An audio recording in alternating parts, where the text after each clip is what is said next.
প্রথম বিদেশ সফরে কাল মালয়েশিয়া যাচ্ছেন প্রধানমন্ত্রী। গুরুত্ব পাবে দ্বিপাক্ষিক বাণিজ্য ও শ্রমবাজার।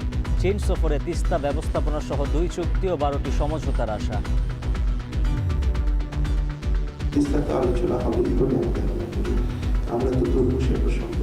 সেছাড়া অন্যান্য নৌ ব্যবস্থাপনা বা ওয়াটার ম্যানেজমেন্টের ক্ষেত্র থেকে আরও আলোচনা বিস্তৃত হবে।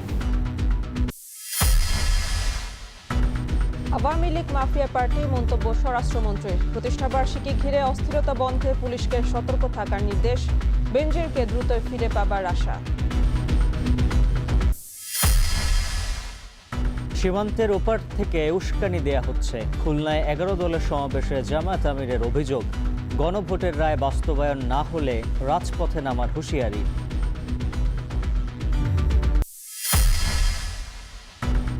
সম্মেলনের প্রতিশ্রুতিতে থমকে আছে রোহিঙ্গা প্রত্যাবাসন।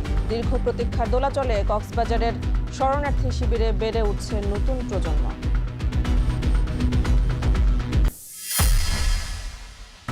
ভুয়া পরিচয় ও জাল দলিলে মেঘনা ব্যাংকের উত্তরা শাখায় হিসাব খুলে জালিয়াতি। অন্য ব্যাংক থেকে স্থানান্তর করে তোলা হয়েছে বিপুল অর্থ।